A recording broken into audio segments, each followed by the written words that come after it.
bright. He knew what he wanted. And that fire will never go out.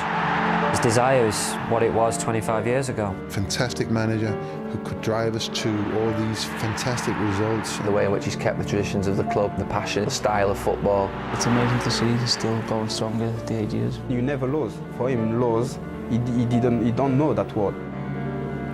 No words.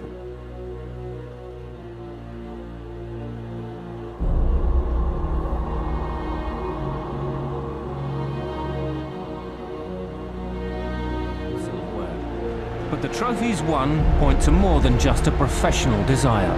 Sir Alex Ferguson. I think we're all judged with results, but I think the best way is to judge yourself in terms of what you believe in and the satisfaction you get of achieving that belief. I'm so fortunate to work with him day in, day out, and he is not only one of the greatest managers of all time, he's one of the greatest human beings with very high standards and high values of normal things that are important in life, and he's besides a great manager, a fantastic life coach.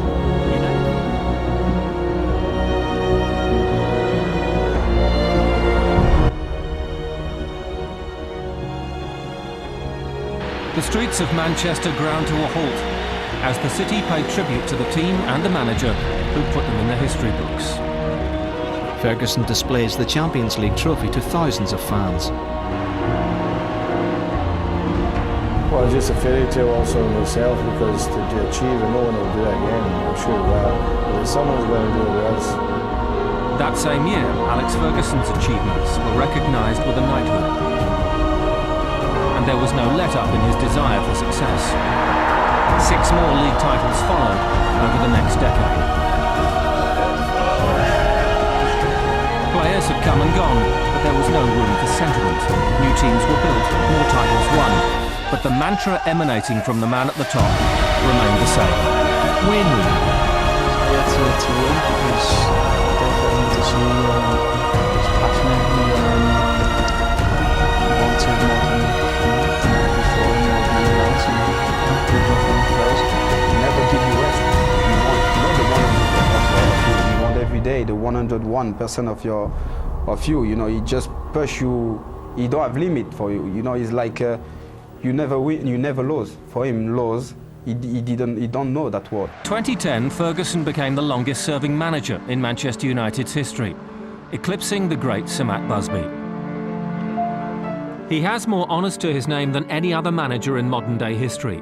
His club have now overtaken Liverpool's record of 18 league titles.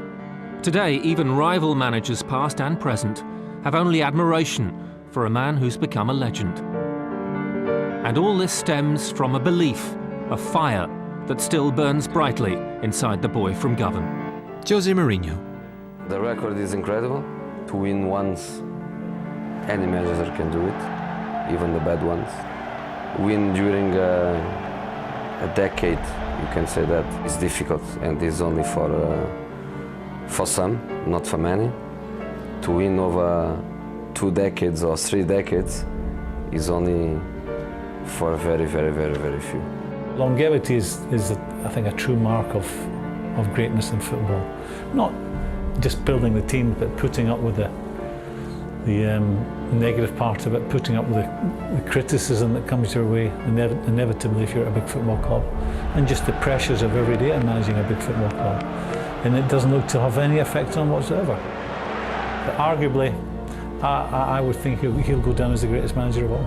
He's got the ability to adapt to change, right? Because he's working with different generations now than he did, 20 years ago and 10 years ago. So that is a big feature to have. But on top of that, he's always had the ability to make tough decisions when it needed. Always for one reason, for the welfare of the club. I think it's something you always persevere with, is what you believe in. Don't change that belief, because if you do, then you're deserting yourself. You let yourself down. I would never do that. Never let myself down. Always